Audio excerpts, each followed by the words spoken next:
À la une de l'actualité, la célébration de la fête patronale de la commune de Savalou, dite fête de l'Igname, ambiance des grands jours dans la cité des Gbagidi, ambiance à vivre dans ce journal. À la une aussi, la communauté chrétienne aussi est en fête aujourd'hui. Il s'agit de l'Assomption. Le sens et la portée spirituelle que revêt cette célébration sont à suivre. Puis sur le continent, les rebelles du M23 en République démocratique du Congo sont appelés à mettre fin au combat.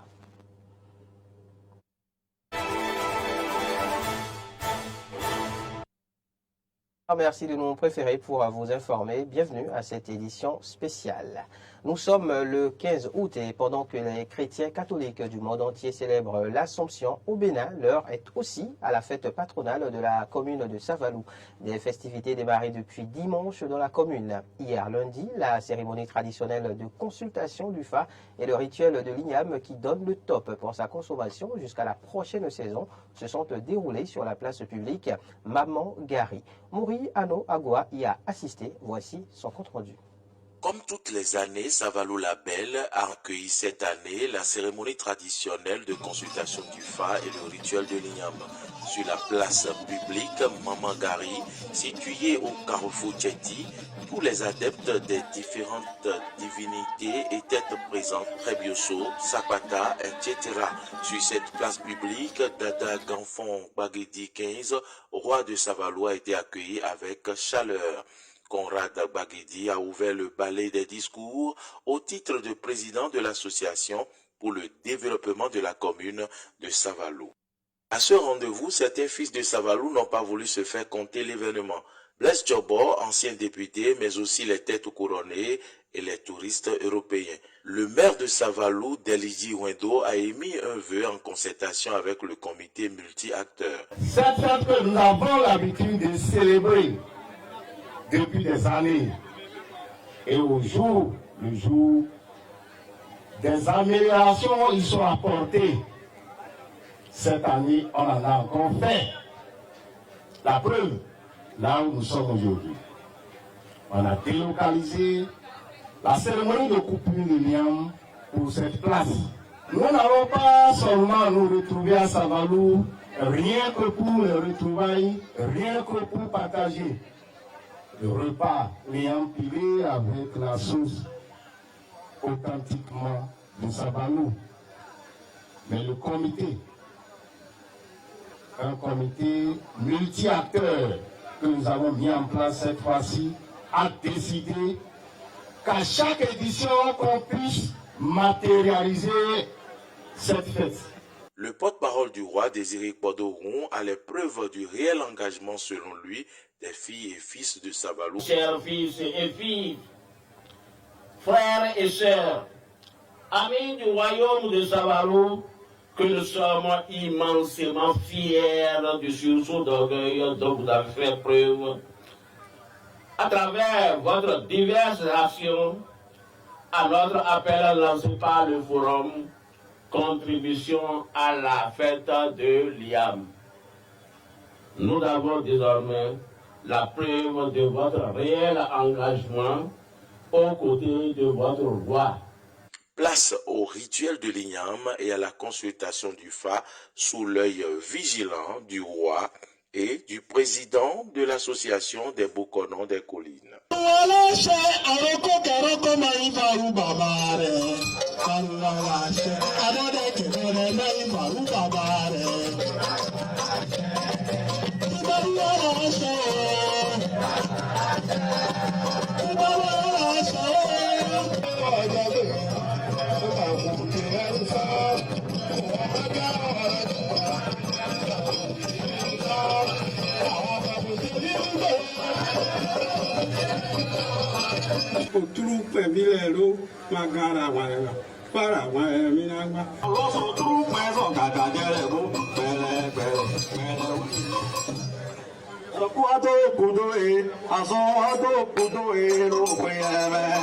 Cette cérémonie, qui a duré plus de 4 heures d'horloge, s'est achevée par des tableaux de danse traditionnels de nos couvents.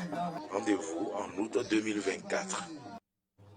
À la fin, certaines personnalités invitées ont livré leurs impressions à Mouri Agua. Écoutez. c'est quand même un satisfecit que nous donnons au roi. Depuis son accession, il n'a jamais eu de cesse de faire le tour déjà de la commune et de jouer sa partition en tant que roi. Vous savez, un roi, c'est divin aussi. Toute autorité vient de Dieu. Le roi n'est pas roi de lui-même. C'est pour ça que vous me voyez assis. Nous devons tous le reconnaître et au travers de lui, reconnaître l'autorité de Dieu. Voilà pourquoi nous sommes fiers d'être là par rapport à cet événement. Pour nous, c'est un satisfecit. Et je voudrais dire que c'est avec beaucoup de fierté que nous participons à ça. Nous avons vu, cette année, la particularité, ça a été l'emplacement de la fête qui permet à toute la population de venir vivre. Mais pour nous autres qui sommes de la diaspora, c'est le moment unique de nous rattacher encore à notre culture. Vous savez, un peuple sans culture, c'est un peu perdu. Et quand vous êtes à l'extérieur et que vous avez des objectifs, vous avez ce qui peut capter votre attention, vous permettre de faire votre programme, de vous retrouver au Bercail, on ne peut pas cracher là-dessus. C'est une fierté pour nous. Et nous pensons que l'appel que nous venons d'entendre autant du maire que du roi nous concerne. Nous nous battons pour que cette culture perdure pour nos enfants et pour la fierté de tous les Béninois de la diaspora. Cette cérémonie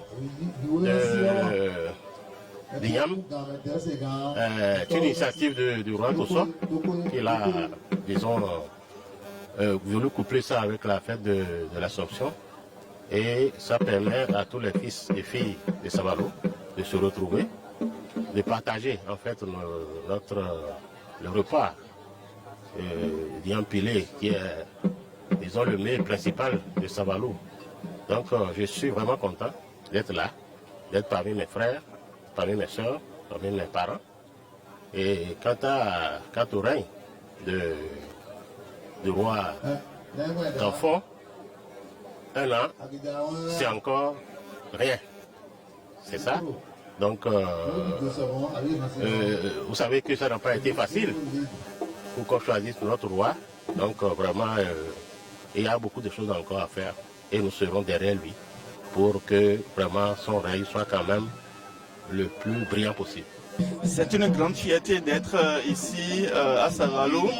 Je ne suis pas moi-même de Savalou, mais étant marié à une Savaloise, je me sens chez moi ici. Et c'est une première pour moi d'assister à cette cérémonie. Et je suis très impressionné par la richesse culturelle de Savalou et de tout le pays Mali. Et ce serait une grande fierté de revenir chaque année ici pour assister à cette cérémonie. Ah bah c'est une jolie fête, voilà, je découvre cette tradition. Voilà, nous sommes en vacances, moi et mon fils, et on découvre le Bénin et ses traditions, et cette fête est une très belle fête.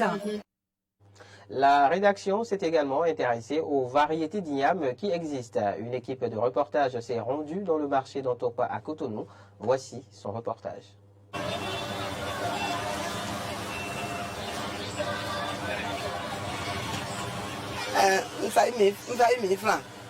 C'est à 1000 francs, je l'ai vendu et c'est très bon pour piler.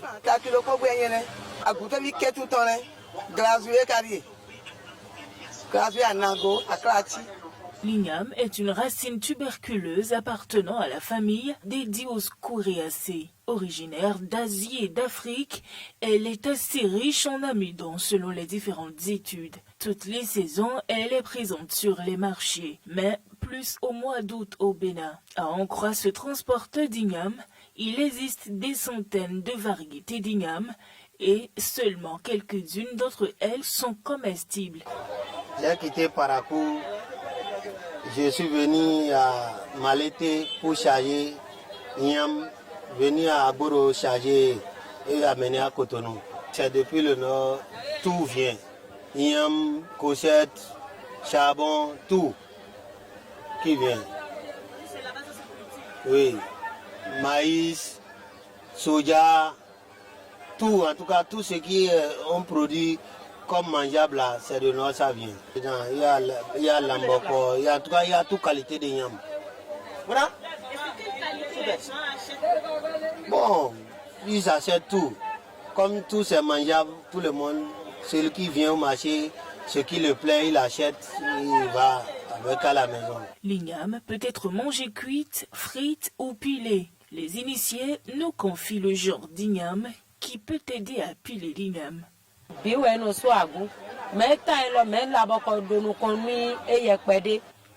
Toutes ces ignames peuvent faire l'igname pilé. Mais en termes de qualité et d'élasticité de l'igname pilé, le lomboko est conseillé.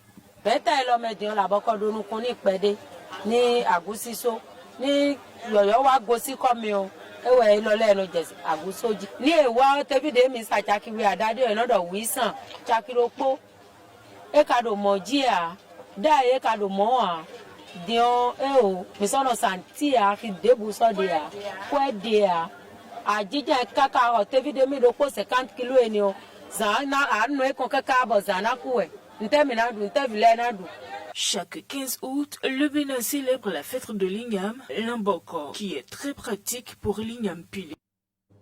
Célébration de la fête de l'igname, toujours s'il est un plat fait à base de ce tubercule et dont nombre de Béninois raffolent, c'est bien l'igname pilé. Ces inconditionnels proviennent pour la plupart des régions du centre et du nord Bénin.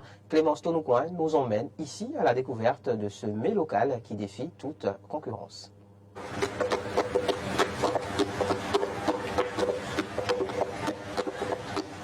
Le hagon en langue du sud ou le chokourou en langue du nord, l'igname pilé est un mets béninois issu de la transformation de l'igname. L'igname pilé est une pâte étirable et élastique préparée traditionnellement en pilant dans un mortier et en pétrissant l'igname bouilli. L'igname pilé est ensuite malaxé à la main avec de l'eau chaude avant d'être servi au consommateur.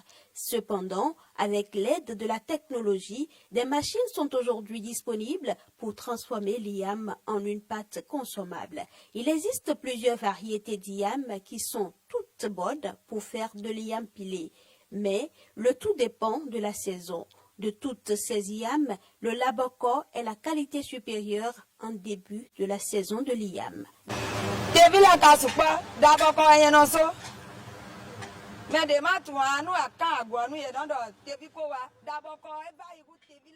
Il existe plusieurs variétés d'igname. Moi, je pile du laboko, la qualité supérieure. Les autres variétés, c'est à partir du mois d'octobre qu'elles sont bonnes pour faire de l'igname pilé.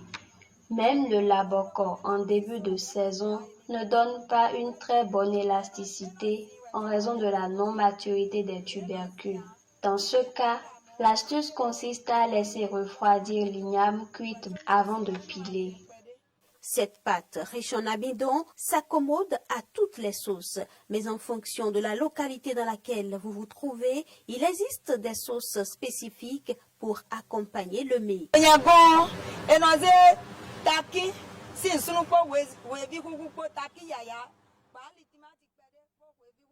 Chez moi à Bante, nous faisons une sauce à base de piment et de poissons séchés dans laquelle il y a du gombo coupé ou une autre variété de sauce gluante qu'on ne retrouve pas ici au sud. Mais Cotonou étant une ville cosmopolite, nous nous contentons de faire la sauce d'arachide ou la sauce tomate avec du crin-crin ou des légumes. Certaines vendeuses font également la sauce de chiayo, une sauce à base de feuilles de basilic. Le tout dépend de la clientèle. Le prix de l'igname pilé à Cotonou varie en fonction du restaurant dans lequel vous vous rendez. Chez Dame Justine, le minimum que vous puissiez débourser est la somme de 1000 francs. Chez moi ici, le plat varie entre 1000 francs et 1500 francs. Mais il y a possibilité de compléter les boules d'igname pilées. Compte tenu de la tradition de certaines localités du Bénin, la consommation de la nouvelle igname, sous n'importe quelle forme, est conditionnée à des rituels. Mais généralement, à partir du 15 août, tout le monde peut en consommer. Voilà de quoi mettre de l'eau à la bouche. D'une célébration à une autre, et ainsi que je vous le disais en titre, la communauté chrétienne célèbre aujourd'hui l'Assomption. Elle marque la montée au ciel de la Vierge Marie, mère de Jésus. Le père Koum Baguidi, responsable de la communauté chrétienne Saint-Pierre-Paul de Golo-Aga, nous édifie ici sur sa signification. Il est au micro de Maurice Agua. L'Assomption, d'abord, c'est un mot qui résonne et qui donne un sens nouveau, un sens précis, un sens sans incompréhension, un sens sans embâche. Assomption fait référence à une seule et même réalité, la montée de la Vierge Marie au ciel, en son corps et en son âme. C'est un mystère. Et la question a été très bien posée. C'est un mystère. Mystère où Dieu, qui a choisi une femme, un être humain, pour se faire chair. Jésus, le Fils de Dieu, s'est fait chair dans le sein de la Vierge Marie. Et après cela, le sein qui a porté le Verbe de Dieu ne peut jamais arriver un jour à être un saint inactif, ou alors un saint ici c'est S-E-I-N, un saint qui serait embrouillé ou embrouilleux. C'est un saint saint, un saint pur, un saint qui est capable de porter le saint des saints. Donc Marie a été le saint qui a porté le saint. Et puisque Marie a été sanctifiée elle-même, c'est-à-dire préservée du péché originel, la faute des premiers parents, puisque elle-même a été préservée de cette faute, elle a été la fille de Dieu, pure, sainte. Et ainsi, elle a accepté porter l'enfant Dieu qui est Jésus-Christ, notre Sauveur. Et le saint qui a porté le saint ne peut être abandonné par le saint. Le saint l'a emmené dans le saint des saints qui est le ciel. Et donc, l'Assomption, c'est la réalité, c'est le mystère à travers lequel Marie, la Vierge Sainte, a été portée au ciel, le lieu saint, en son corps et en son âme. Le mystère de l'Assomption, parlons-en encore, quid de sa portée spirituelle pour le chrétien catholique? La réponse avec le père Koum Baguidi. Pour un chrétien catholique, l'Assomption revêt bien un sens hors pair. Un sens, premièrement, où nous savons que, après avoir vécu sur cette terre, nous sommes appelés à monter au ciel. Dieu est en amont et en aval. Nous sommes sur la terre comme des pèlerins. Nous marchons ici-bas et nous sommes en marche vers une demeure éternelle. Et la demeure, c'est le paradis, où tous nous sommes attendus par Dieu qui est notre Créateur, qui a été en amont en tant que Créateur. Et c'est lui-même qui sera en aval en tant que Créateur, qui recevra ce qu'il a fait, l'homme qu'il a façonné de ses mains au dernier jour.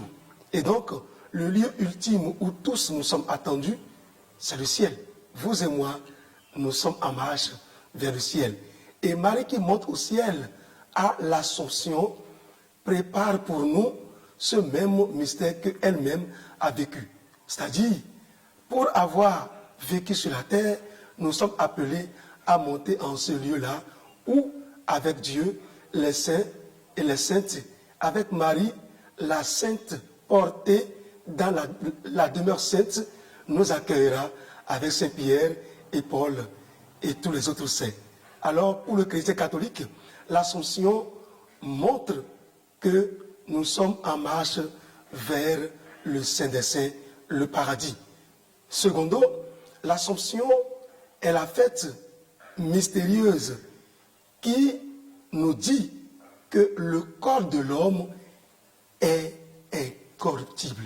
Parce que quand il va entrer dans la demeure éternelle, la chair sera une chair éternelle, car elle va revêtir le sens de l'immortalité. Une fois là-bas, nous sommes immortels, car nous serons en compagnie du Saint des Saints. Nous serons en compagnie de l'Éternel éternel. Et donc, Marie, en montant au ciel, entre dans la gloire de Dieu, cette gloire que chacun de nous est appelé à partager avec Dieu. Tertio, l'Assomption, nous montre que l'homme ne peut pas vivre sur cette terre sans espérance.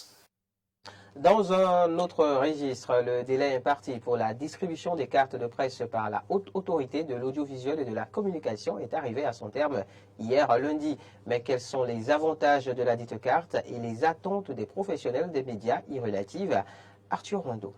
Cette carte-ci que je détiens dans ma main, c'est une carte purement professionnelle. Ça voudra dire quoi? L'État me reconnaît en tant que professionnel des médias. Herman Deguenon de Radio Tokba, comme certains journalistes d'ailleurs, reconnaissent la valeur de cet outil capital, la carte de presse. Selon le code de l'information, la carte de presse, c'est ça qui vous identifie par rapport au métier de journaliste. La carte de presse, c'est qui vous donne le statut de journaliste. Tout d'abord, pour nous permettre d'exercer le métier, on ne peut pas, qu'on ne nous confonde pas. Parce que vous savez, avec le code sur le numérique, tout ce qu'il y a comme risque de celui qui n'est pas forcément du domaine. Les cartes ont fait à la portée des journalistes. Cela n'a pas été facile, mais au bout du rouleau, c'est fait une autre mesure indispensable avant de l'avoir. Face à tout ceci, les professionnels exigent que la carte de presse puisse servir et valoir ce que de droit. Pour le retrait, il faut exhiber son attestation de travail qui confirme que vous êtes de la dite rédaction. Donc, s'il y a ces mesures qui sont prises à l'étape du retrait, c'est comme si nous espérons qu'effectivement, ce qui a comme avantage en essayant de se faire établir cette carte nous sera accordé, on le souhaite. Et toutefois, parce que vous êtes journaliste, on ne sait plus qui est qui dans le groupe. On reconnaît qu'en toute corporation, il y a des troupes. Donc, c'est nous qui réclamions que l'État nous aide à corriger, à faire jouir, et ceux qui exercent le métier puissent en jouir. On ne sait pas, c'est un début de nettoyage. Donc nous espérons que tout ce qui a rapport avec les avantages de la presse nous soit accordé. Je souhaiterais que ces dispositions-là qui sont établies dans la loi soient vraiment mises en application. Outre cela, nos outils de travail, je veux parler des ordinateurs, je veux parler des enregistreurs et autres, on pourra circuler avec ça librement. La question de l'accès à l'information publique, elle doit être vraiment établie.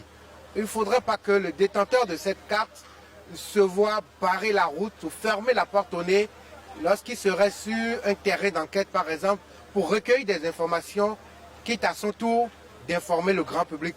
Et donc, les avantages liés à cette carte, il est temps maintenant que cette carte-là ne soit plus un objet à notre cou, dans nos poches, mais que effectivement, ça soit un outil de travail et que les avantages liés à cela soient mis en application. Ce que je ne voudrais surtout pas, que cette carte-là ne serve pas seulement que d'une carte pour les élections des conseillers à la Hague. Parce que depuis toujours, cette carte a toujours servi à ça. Cette carte, il faut être détenteur. Les gens courent pour avoir cette carte-là, ou bien il y a des potentiels candidats qui courent, qui s'échinent pour d'autres journalistes afin qu'ils aient la carte juste pour voter pour eux. Que cela n'entre pas dans les oreilles de sourds, une chose est d'avoir la carte de presse, mais l'autre chose est de lui donner toute sa valeur. Et pour finir, l'actualité internationale avec les rebelles du M23 en République démocratique du Congo appelés à mettre fin au combat et à se retirer des territoires qu'ils occupent. Le mouvement du 23 mars a repris les armes en fin d'année dernière. Depuis plusieurs jours, des affrontements l'opposent à l'armée congolaise sur plusieurs fronts dans l'est de la RDC. Combats qui ravivent les tensions régionales et ont fait des milliers de déplacés.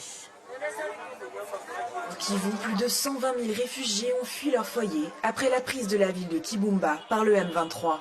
Les déplacés ont été regroupés dans le camp de Kanyaruchinya et y survivent dans des conditions effroyables, sans eau ni nourriture.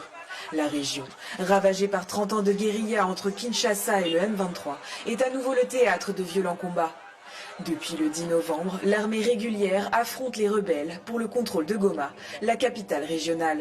La peur et l'angoisse sont le quotidien des rescapés, car les rebelles gagnent du terrain chaque jour. Nous craignons maintenant que les rebelles arrivent ici près de la ville. J'avais fui mon village, mais en arrivant à Kibumba, il y avait aussi beaucoup de coups de feu. À la fin, je me suis retrouvé ici. Mais avant-hier, des soldats ont ouvert le feu ici aussi, et on a encore fui vers Goma. Nous sommes revenus ici et c'est la souffrance. Je suis assis ici maintenant, mais je n'ai nulle part où dormir. Ma femme et moi allons dormir ici, et là je suis en train de construire un abri pour mes enfants. J'ai préféré qu'ils soient juste à côté de moi pour qu'en cas d'attaque nous puissions fuir tous ensemble. Le camp de Kanyaruchinya est plus surpeuplé chaque jour. Le nombre de malades augmente et le personnel soignant est totalement débordé. Nous sommes passés de 10 consultations par jour jusqu'à arriver à 400 consultations par jour. Comme ici à Kanyaruchinya, là où nous sommes, avec appui de MSF Belgique, nous sommes au-delà de 400 consultations par jour. Voilà un peu, peut-être sur les plans consultation, la fréquentation ou l'utilisation des services, c'est qu'on est débordé. Le Bureau de la coordination des affaires humanitaires des Nations Unies a enregistré plus de 300 mineurs non accompagnés ces derniers jours. Elle prévient aussi que plus de 630 000 personnes ont besoin d'une aide humanitaire dans la province. Ainsi s'achève cette édition. Bonne célébration de l'Assomption et de la fête de l'Igname à chacun et à tous. Au revoir.